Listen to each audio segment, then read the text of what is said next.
Good morning students, how are you? Today we are starting our ongoing content that is related to the political science and our chapter number 2. The topic of the chapter, that is the era of one political party dominance. So as per our content, we already clear that is the before independence the one major political party was in India, that is the INC, Indian National Congress, played an important role for the national movement to get the freedom from the British rule. So from the beginning of the party, means 1885 to the independence, to till the independence, the party played an important role for in the politics.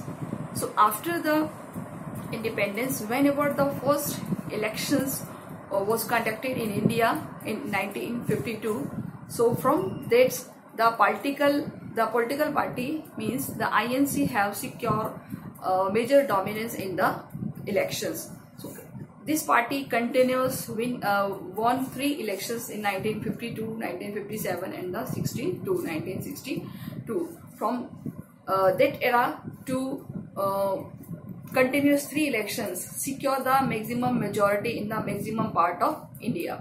So many of political party came to in front of the Congress, but they did not get the majority, just like this the INC. So some political party, just like a communist political party, just like a other political party, Bharatiya Janasangh Swadhantrata Party, etc. So there are many other political party which came to existence, and after that they compete with the Congress, and they want to survive as similar as the INC. But most of political party did not get same position as Indian National Congress. So how do they survive? So first of all, already we have cleared 2 or 3 political party in the glossary schedule which is given in your book. Now today we are one important political party, that is known as the Bharatiya Janasangh. That is known as the Bharatiya Janasangh in the sense कि ये एक political party ऐसी थी जिसने BJP को जन्म दिया, भारतीय जनसंघ. ओके, सो इस पॉलिटिकल पार्टी का नाम है भारतीय जनसंघ, और बाद में यही पॉलिटिकल पार्टी आगे जाके बीजेपी के नाम से फेमस हुई थी. तो हम बात करते हैं कि क्या कब ये पार्टी फॉर्म्ड हुई है. तो सबसे पहले हम बात कर रहे हैं form in 1951. Remember this, in which year? That is in 1951. The founder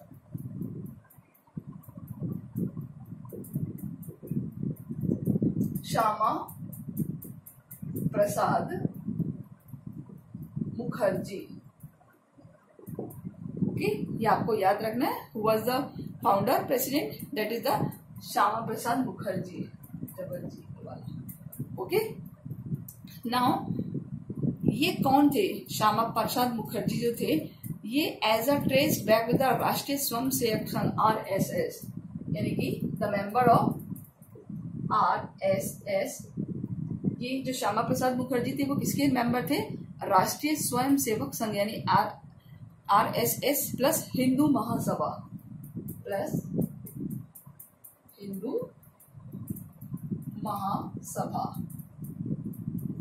इसके मेंबर थे. तो कंप्लीटली अगर हम देखें तो इनके मन में एक ऐसी फीलिंग थी that they follow the feeling of the Hinduism. Okay, so one another important thing, तो ये आपको बेसिकली ये याद रखना है. जो जनसंघ की आइडियोलॉजी थी वो बिल्कुल डिफरेंट थी अदर देन द कांग्रेस. इनका मेन आइडिया था one country, one culture and one nation. The idea of party, क्या आइडिया था इनका? वन कंट्री,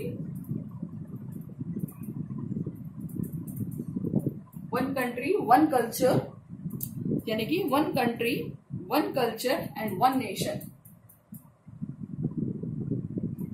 और वन नेशन.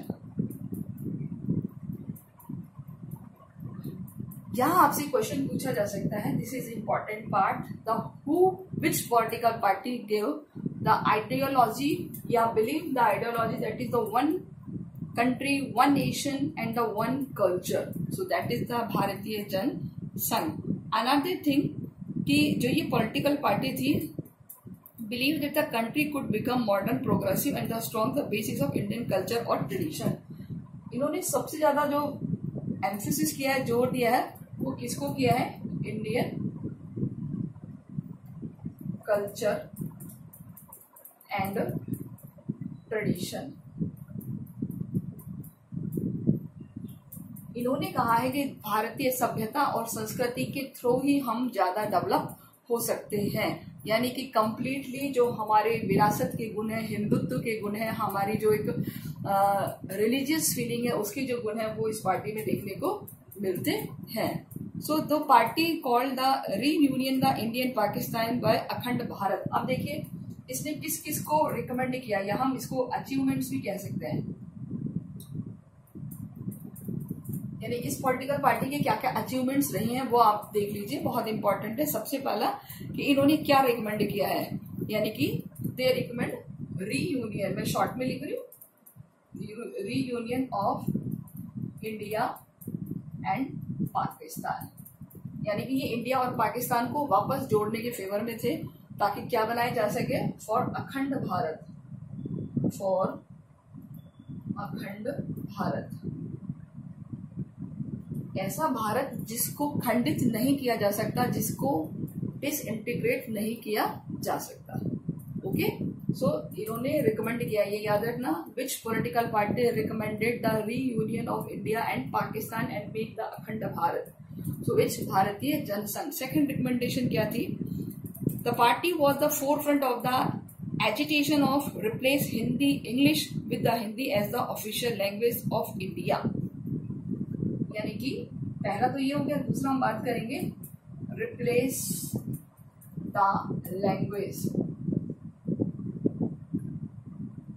इंग्लिश और हिंदी. यानी कि इन्होंने इंग्लिश की जगह हिंदी को रिकमेंड करने के लिए एक वकालत की थी कि अंग्रेजी को हटाकर हिंदी को राजभाषा बनाया जाए. क्या बनाया जाए? अपनी official language Hindi as official language, और किसको हटाया जाए? इंग्लिश को. क्लियर? तो सेकेंड अचीवमेंट इनका ये है. इसके अलावा इन्होंने क्या अपोज किया? They oppose to the granting of concession of the religious और cultural minorities. They oppose grant to religious culture minorities. यानी कि जो रिलीजियसली कम है, जो कल्चरली कम है, उन ऐसी माइनॉरिटीज को ग्रांट देना सही नहीं है. इसके अलावा the party was consist advocate the India developing nuclear weapon specially after China carried out its atomic test in 1964. देखिए चाइना ने अपना एटॉमिक टेस्ट कब किया है? Atomic test in 1964. Okay, which year? 1964. उसके बाद इस पार्टी ने क्या सजेस्ट किया था? Party suggest to nuclear test, ताकि हम न्यूक्लियर के सेक्टर में सॉलिड बन सके. यानी आपसे यहाँ पूछा जा सकता है कि which party advocate to the developing in the nuclear weapons. Nuclear weapons test वगैरह बाद में क्या है? Nuclear weapons. ओके, यानी हमें न्यूक्लियर के सेक्टर में भी सॉलिड बनना होगा. और स्पेशली कब? जब चाइना ने एटॉमिक एक टेस्ट किया था. In which year? That is 1964. This is another question. तो अब जब इसके इलेक्शन हुए थे 1952 में, तो ओनली 4 सीट्स मिली थी. 57 में भी 4 सीट्स मिली थी. 3 seats in 52, 4 seats in 1957. But कुछ Hindi speaking state like Rajasthan, MP और दिल्ली और यूपी में इनको सीट्स मिली थी. बाकी अगर हम बात करें तो the party leaders including the Shyama Prasad Mukherjee, Deendayal Upadhyay और बलराज मोदक, ये इनके लीडर रहे हैं. श्यामा प्रसाद मुखर्जी, ये सारे नाम रहते हैं. और Bharatiya Jansangh party the trace its roots to the Bharatiya Jansangh, यानी कि बीजेपी सक्सेसर ऑफ भारतीय जनसंघ. भारतीय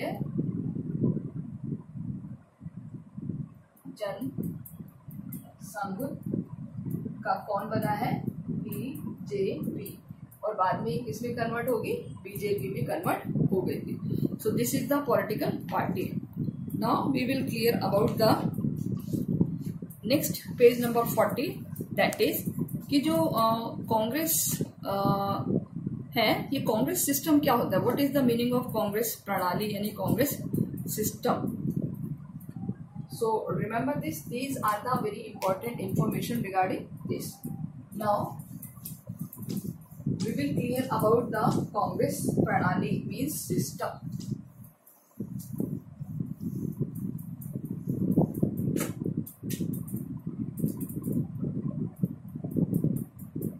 Congress system. Okay, so what is the Congress system? So सबसे पहले हम बात करेंगे the most of states और यूनिट. ये एक्चुअली जो पैराग्राफ चला रहा हमारा tolerance and management of the faction, तो उस पैराग्राफ में आपको बताया है कि एक कॉलिशन शुरू हो गया था कांग्रेस का, जो कि कॉलिशन एकोमोडेट था जिसमें बहुत सारी पॉलिटिकल पार्टीज ने ज्वाइन कर लिया था. So this was the extreme position to balance to almost to compromise and the individualism, यानी कि बहुत सारी पॉलिटिकल पार्टी को एक संयुक्त करके रखना. It is the greatest challenge, एक बहुत बड़ा चैलेंज था. बट आफ्टर कुछ पॉलिटिकल पार्टी में कुछ अपोजर्स आए थे, कुछ सपोर्टर्स आए थे, और दे क्रिएट द सिस्टम की कुछ पॉलिटिकल पार्टी के साथ रहना चाहते थे, कुछ सेपरेट होना चाहते थे, कुछ ने अपनी खुद की पॉलिटिकल पार्टीज बना ली. तो on that time that was the era is known as the Congress system. So first decade of the election का पहला 10 साल यानी 1950 के बाद का पहला 10 साल अगर हम बात करें तो 1950 से 1960, या हम बात करें 1952 से 1962 तक का जो फर्स्ट डिकेड्स था, this was the time whenever the most of the political party, other political parties have compete the Indian national Congress. So Congress system ने भी बहुत सारी पॉलिटिकल पार्टीज के साथ कोऑपरेट किया है. यही होता है कि जब कोई हमारे ग्रुप में शामिल होता है तो नो डाउट किसी के साथ हमारे विचार मिलते हैं, किसी के साथ हमारे विचार नहीं मिलते. तो अल्टीमेटली क्या होता है कि वो अपना अलग से नई पॉलिटिकल पार्टीज बना लेते हैं. तो ये एक ऐसा टाइम था जिसकी वजह से मन में फैक्शंस आ गए थे, मन में एक भिन्नताएं आ गई थी, अलग अलग विचारधाराएं आ गई थी. तो ऐसे में कांग्रेस ने अपने आप को कैसे मैनेज करके रखा? क्योंकि अभी तक आपने जो भी पॉलिटिकल पार्टीज देखी हैं, चाहे वो समता समाजवादी थी या जनसंघ थे या कम्युनिस्ट पार्टी थी या जो भी पार्टीज थी, वो सब किससे मिलकर बनी थी? वो सब कांग्रेस से अलग होकर के ही बनी है.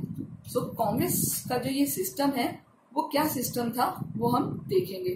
तो कांग्रेस प्रणाली that is the given in your page number 40 कि what was the Congress system, ये हमें मेंशन करना है. Mention the Congress system. Okay, so इसमें देखिए क्या है, Congress were made the numerous fractions. Congress में क्या था?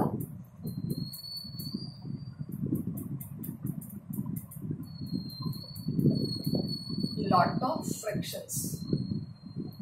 फ्रैक्शंस इन द सेंस किसी में विचारों में विभेद होना, आपस में विचारों में भिन्नताएं होना, और that fractions took different ideologies. The fraction took different ideologies, यानी कि सबकी विचारधाराएं भी क्या हो गई, अब अलग अलग हो गई है.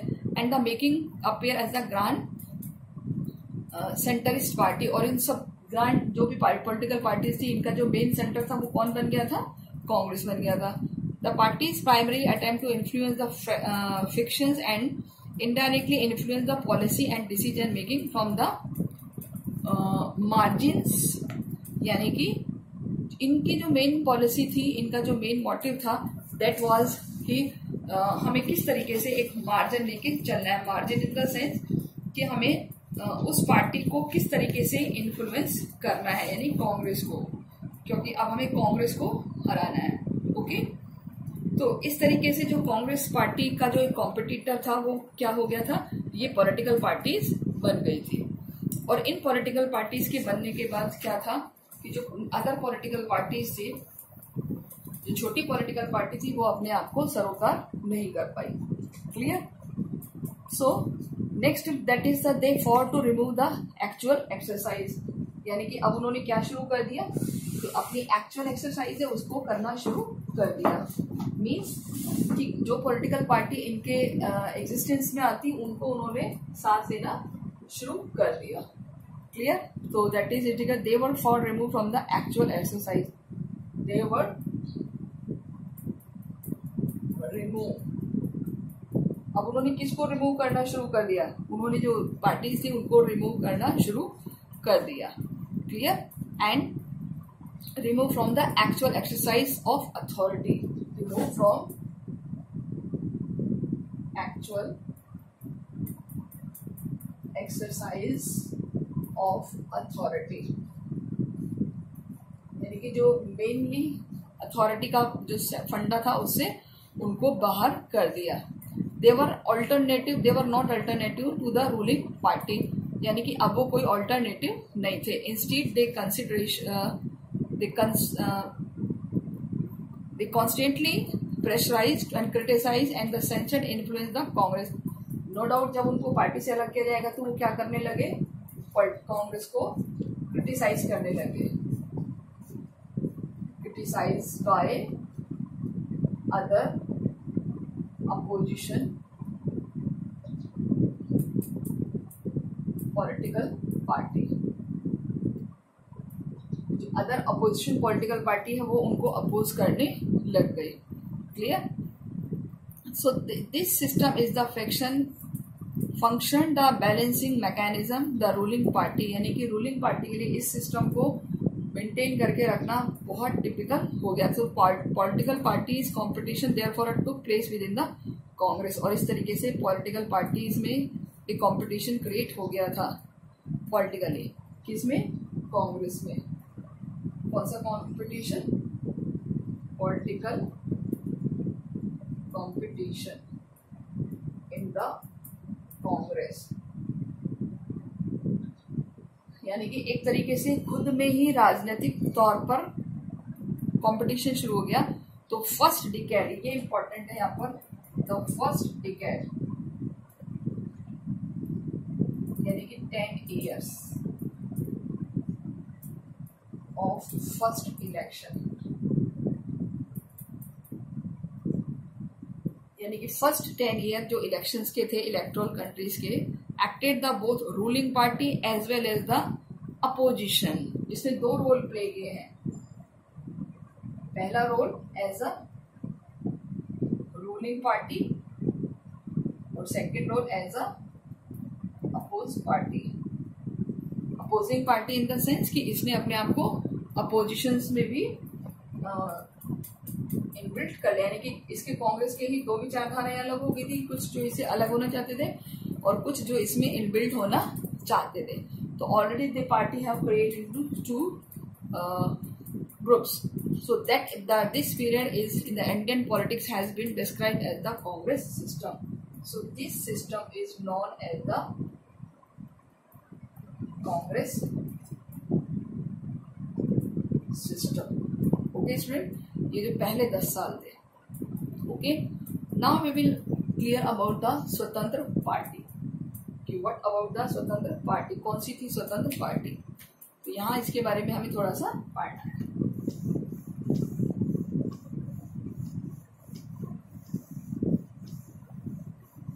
But another thing is students कि जो भी ग्लॉसरी में आपके वर्ड्स दिए हुए हैं, जस्ट लाइक आप जो भी पॉलिटिशियंस दिए हुए हैं, पिक्चर्स दी हुई हैं आपके बुक में, जैसे एक पिक्चर दी गई है इमरजेंस ऑफ अपोजिशन पार्टीज के बराबर में, जहाँ एक ट्री पर बहुत सारे लीडर्स बैठे हुए हैं और उसको एक रस्सी से खींच रहा है, तो वो आप देख लीजिए।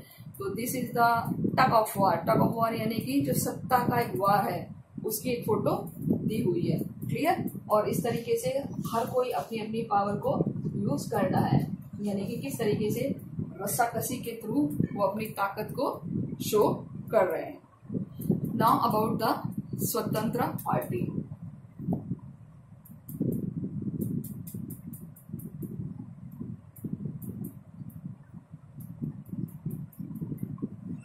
ये कौन सी पॉलिटिकल पार्टी हम देखते हैं, क्योंकि आज ये नहीं है, बट कैसे ये सामने आए थे। अब देखिए स्वतंत्र पार्टी भी कब फॉर्म हुई है, form in August 1959। In which year? 1959 after the Nagpur session of Congress. After Nagpur session of Congress, यानी कि कांग्रेस का जो नागपुर सेशन हुआ था उसके बाद ये पार्टी बनी। अब देखिए ये भी कांग्रेस में से ही बनी है ना, तो यानी कि जो पहले 10 साल थे कांग्रेस के इलेक्शन के वो बड़े ही उठक पटक वाले थे। कुछ लोग ज्वाइन करना चाहते थे, कुछ लोग हटना चाहते थे, और इसी सिस्टम को क्या कहा गया है, कांग्रेस सिस्टम। ओके, अभी देखें ये जो पार्टी थी, they take over food and the grain trade by the state and the adoption of the cooperative farming. यानी ये जो पार्टी थी इसकी पॉलिसी थी कि ये अपोज कर रही थी the land ceiling and food grain trade by the state and the adoption of cooperative farming. इस पार्टी के जो लीडर थे, लीडर्स ऑफ पार्टी, सबसे पहले सी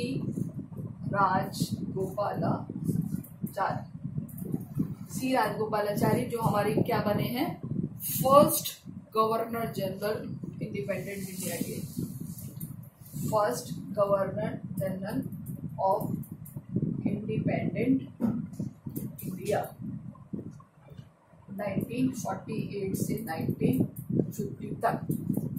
यानी जब ब्रिटिशर्स चले गए थे तो उसके बाद जो इनके थे वो फर्स्ट गवर्नर जनरल बने हैं, और 1950 से डॉक्टर राजेंद्र प्रसाद को प्रेसिडेंट बना दिया। यानी अब हमारे यहाँ इस पोस्ट को खत्म कर दिया, फर्स्ट गवर्नर जनरल और प्रेसिडेंट के पोस्ट को अप्लाई कर दिया।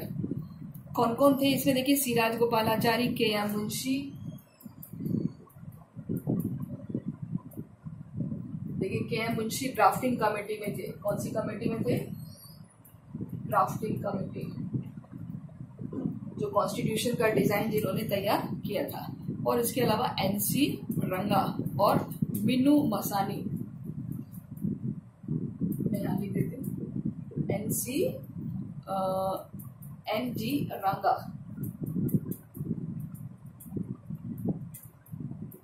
और इसके अलावा मीनू मसानी। क्लियर? तो ये जो लीडर थे इस पॉलिटिकल पार्टी में थे। नाउ ये पार्टी जो थी wanted to government to be less and less involve the controlling the economy. ये क्या कहती थी, लेस इन्वॉल्व, यानी इसकी जो रिकमेंडेशन है या अचीवमेंट्स है, क्या सलाह देती, less involve in economic sector. यानी कि गवर्नमेंट को इकोनॉमिक सेक्टर में कम से कम दखल अंदाजी करनी चाहिए। And it believe the prosperity could come through the individuals freedom. They promote individuals freedom. यानी इन्होंने कहा था कि अगर किसी व्यक्ति को अकेला छोड़ दो तो नो डाउट वो बहुत ज्यादा अच्छे से डेवलपमेंट खुद का कर सकता है।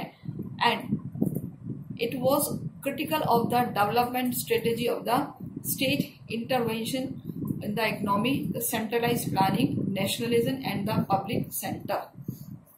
इन्होंने क्या करा था कि सेंट्रलाइज कर दो, किसका, सेंट्रलाइज कर दीजिए प्लानिंग का और नेशनलिज्म का, इकोनॉमी का, और इससे क्या होगा, centralize the planning and economy, ताकि जो पूरा देश है उसकी एक सिस्टम डेवलप किया जाए। And the public sector and public sector. Clear? It instead the favour expansion of the private sector. यानी इन्होंने एक्सपेंशन हो किस पे जोर दिया है, एक्सपेंशन ऑफ प्राइवेट, यानी जितना हो सके प्राइवेटाइजेशन होना चाहिए और वो भी फ्री होना चाहिए। ये पार्टी अगेंस्ट थी the land ceiling in agriculture, against in land ceiling, यानी कि उसको बंद करना, विरोध करना, ऑफ एग्रीकल्चर। यानी कि जो एग्रीकल्चर लैंड है उसकी सीलिंग्स को बंद करो and oppose the cooperative farming, और कोऑपरेटिव फार्मिंग को बंद करो। कोऑपरेटिव फार्मिंग यानी कि जो कोऑपरेटिव फार्मिंग होती है, जो मिलकर खेती होती है, उस सिस्टम को भी बंद करो। इससे क्या होगा कि जो बेचारा काम कर रहा है उसको तो कुछ नहीं मिलेगा, जो इस पर जुड़ा हुआ है एसोसिएट है उसको सब कुछ मिल जाएगा। कुल मिलाकर ये कैपिटलिज्म को फॉलो कर रहे हैं। अगर आप देखते हैं तो सारी विचारधाराएं किससे मिलती है, कैपिटलिज्म, और ये किसको अपोज कर रहे हैं, कम्युनलिज्म को। Okay, and it also the progressive tax regime demanding the and the dismantling the leasing. It was critical the policy of non-alignment and maintain friendly. अब देखिए इन्होंने किसको अपोज किया है, they oppose नॉन अलाइनमेंट, जो नेहरू जी ने चलाई थी नॉन अलाइनमेंट पॉलिसी, यानी कि ये नॉन अलाइनमेंट पॉलिसी के बिल्कुल खिलाफ थे। इन्होंने कहा नहीं होना चाहिए। नेहरू जी ने गलत डिसीजन लिया, किसी एक के साथ हो जाओ, अमेरिका के साथ हो जाओ, अमेरिका के साथ फ्रेंडशिप की इन्होंने रिकमेंड की है। इन्होंने क्रिटिसाइज किया friendly relation with Soviet union, friendly relation with Soviet union, यानी कि इन्होंने जो नॉन अलाइनमेंट पॉलिसी और फ्रेंडली रिलेशन सोवियत यूनियन को भी इन्होंने अपोज किया है। एंड क्या कहा है, they advocate closer ties with the United State, they want friendship, यानी कि फ्रेंडशिप मतलब एक तरीके का ties, ties in the sense कि किसी के साथ बंध जाना, closer ties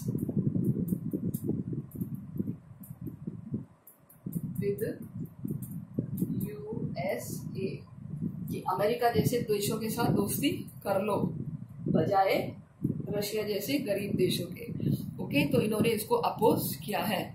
the Swatantra party gain strength to different part of the country, the merger with the numerous regional part and the interest, it attract the land lords and the princes who wanted to protect their land and the status while being threatened by the land reform legislation.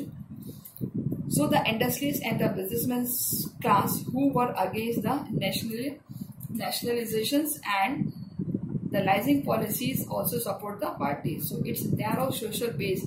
अब क्या कारण था, ये party बड़ी ही decline हो गई, यानी इसके डिक्लाइन के रीजन, यानी कि ये पार्टी लंबे टाइम तक सरवाइव नहीं कर पाई। इसका क्या रीजन था, the lack of dedicated cadre, lack of dedicated cadre, lack of dedicated cadre, यानी कि कोई ऐसा इनको कैडर नहीं मिला जो उस पॉलिटिकल पार्टी को लंबे टाइम तक चलाता, कोई ऐसा नेता नहीं मिला था। Cadre of party member, of party member, clear. तो उनको कोई ऐसा नेता नहीं मिला जो इसको आगे तक ले जाता। So it is strong organization, it to build a strong organization network, नहीं तो ये बहुत बड़ा एक ऑर्गेनाइजेशन भी बन सकता था। So this is the about the Swatantra party. In the last we will clear about the emergence of the opposition party. So I will read it, look at here. As we have noted, it is the India has opposition parties. The during the party while discussing the result of election, so we have come to across the many of the parties other than the Congress. यानी कि कांग्रेस के अलावा बहुत सारी और political parties आ गई थी। कब तक, 1952 के इलेक्शन तक। बट हम देखते हैं some of the party played important role the politics of the country in 60s and 70s, यानी कि 1960 और 1970 में जो भी इलेक्शंस हुए हैं इन 2 ईयर्स में, उसमें सबसे ज्यादा जो रोल प्ले किया है वो किसने किया है, और वो रोल किया है अब अपोजिशंस ने, अपोजिशंस पार्टीज, क्लियर। और वो किसके साथ था, कांग्रेस। यानी कि कांग्रेस के साथ सबसे बड़ा एक जो दौर था वो 60s और 70s का था, जिसकी ऑलमोस्ट पार्टी जो थी वो अलग हो गई थी और उन्होंने कंपटीशन क्रिएट करना शुरू कर दिया था. So all the opposition parties succeed gaining only a taken representation Lok Sabha और स्टेट असेंबलीज. यानी कि कुछ पॉलिटिकल पार्टीज को बहुत कम सीटें मिली लोकसभा में और स्टेट लेजिस्लेटिव असेंबलीज में भी. Yet the presence played and the crucial role to maintaining the democratic character of the system. The parties offered a sustained and often principal criticized the policies and the practice of Congress party. यानी कि जब ये political parties आई थी तो उस durations में इन्होंने बहुत सारा ऐसा रोल प्ले किया था कि वो अपोजिशंस के तौर पर काम करती है. तो एक चीज हमें यहाँ याद रखनी है कि दैट इज कि अगर कोई पॉलिटिकल पार्टी हमें अपोज करती है तो नो डाउट वो हमारे वेल विशर के लिए ठीक होता है, बिकॉज दे वांट टू कि हम उसमें कोई चेंजेस करें. सो कुछ ऐसा ही हुआ था कांग्रेस के भी साथ. तो often principle criticize to the policies and the practice of the Congress party. यानी कि कांग्रेस की जितनी भी पॉलिसीज थी, प्रैक्टिस थी, सबको अपोज किया जा रहा था. So this kept the ruling party under the check and often changes to balance of power within the Congress. So this is the system for the balance of power. Balance of power. क्यों जरूरी होता है power को balance करके चलना? Because कि अगर कोई पॉलिटिकल पार्टी अपनी पावर का मिसयूज करती है तो नो डाउट वो क्या होता है, वो उस पॉलिटिकल पार्टीज के लिए बहुत ज्यादा रिस्की हो जाता है. So that's why it is compulsory to balance the power to criticize the political parties. So these parties prevented the restriction with the system from the turning of any democratic. So एक तरीके से ये turning point था जब democratically बहुत सारे changes होने थे. So these party also groomed the leaders who were the play crucial role in the shaping our country. तो ये जो लीडर्स थे, कौन से लीडर्स? जो अपोजिशन लीडर्स थे, अपोजिशन पार्टी के लीडर्स थे, इन्होंने एक रोल प्ले किया है किसमें? Shaping the country. यानी कि हमारी कंट्री को एक शेप देने में बहुत इंपॉर्टेंट रोल प्ले किया है. In the early years there is a lot of mutual respect between the leaders. यानी कि पहले बहुत सारी म्यूचुअल रिस्पेक्ट भी थी नेताओं में, बट अपोजिशंस, जब से अपोजिशंस आया तो आपस में एक दूसरे के प्रति वो क्या हो गए, एक दूसरे के रिगार्डिंग उन्होंने बोलना शुरू कर दिया. और इसी बोलने की वजह से उनके भी मन में क्या आ गया कि हमें तो इस सिस्टम से अलग होकर अपनी खुद की पहचान बनानी है. और इस तरीके से एक के बाद एक बहुत सारी अपोजिशन पार्टीज डेवलप होती चली गई. क्लियर? तो अगर हम देखें कि वन बाय वन जब पॉलिटिकल पार्टीज सामने आती चली गई तो आपके सामने कॉम्पिटिटर आ जाता है तो आप भी अलर्ट हो जाते हैं, है ना. जब आपका कोई दुश्मन, आपका शत्रु आपके सामने आ जाता है तो क्या आप ऐसे ही वेले बैठे होते हो? नहीं, आप भी अपने अंदर कुछ चेंजेस लाने की कोशिश करते हो. तो ऐसा ही एक क्या बोलते हैं, ड्रामेटिकली सीन, एक यानी कि जिसको ड्रामा बोलते हैं, वो सीन क्रिएट हो गया था जब बहुत सारी पॉलिटिकल पार्टीज बनने लग गई, रूठने लग गई. कोई बना रहा है, कोई अपना कोalition बढ़ाने में लग रहा है. तो इस तरीके से वो जो पॉलिटिकल पार्टी है अपने अपना सेल्फ एग्जिस्टेंस बनाने लगे. तभी क्या हुआ कि कुछ leader just like a person, Shyama Prasad Mukherjee और जवाहरलाल नेहरू, ये कुछ ऐसे थे like a fondness for the socialist party and invited the socialist leader like Jayaprakash Narayan to join the government. कि कांग्रेस को भी लगने लगा कि कुछ ऐसे लीडर्स जो बेचारे अलग हो गए हमसे, उनको हम वापस बुलाएं ताकि ये हमारी पॉलिटिकल पार्टी को ज्वाइन करें, क्योंकि ये शायद कुछ बहुत अच्छे लीडर्स थे. So this kind of the personal relations with the respect of the political advertise and adversaries and the decline after the party competitions grew more intense. और इस तरीके से एक बहुत बड़ा competitions prepare हो गया था within the political parties. So thus the first phase of the democratic politics in a country very unique. यानी कि जो हमारा first decades था, it was a very unique. अगर आप बात करें तो 50 to 60 वाला. So this inclusive character of the national movement by the Congress enabled to attract the different sections. और कांग्रेस ने बहुत सारे sections को attract भी किया है.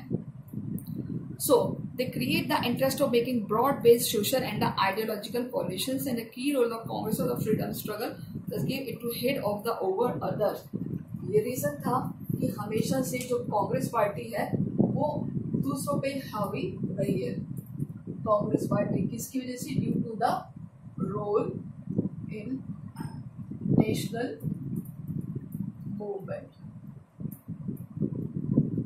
कि जो नेशनल मूवमेंट हुआ था, हमारा स्वतंत्रता संग्राम का जो मूवमेंट हुआ था, उसमें इन्होंने सबसे इम्पोर्टेंट रोल प्ले किया था. So they ability to Congress to accommodate their interest and all aspiration of the political power steadily declined. So other political party started gaining greater significance. लेकिन एक टाइम ऐसा आया है कि आज अगर हम बात करें तो आज पॉलिटिकल पार्टी जो कांग्रेस की है वो उतनी ज़्यादा सक्सेस नहीं हो रही है जितनी अदर पॉलिटिकल पार्टीज की. कहीं ना कहीं इसके अंदर भी कुछ कमियां थी जो पार्टी को बांध के नहीं रख पाई, जो ग्रुप को नहीं जोड़ पाई. Clear? So the Congress dominance constitutes only one phase of the politics of the country. We shall come to the other phase, यानी कि हम अदर फेज पे बात करेंगे. One another thing that is given in the glossary about the Shyama Prasad Mukherjee. So let us one by one I will clear. Shyama Prasad Mukherjee Bharatiya Jana Sangh के founder हैं. नेहरू के cabinet में इंडिपेंडेंस मिनिस्टर थे एंड 1950 में डिफरेंसेस की वजह से इन्होंने क्या करा?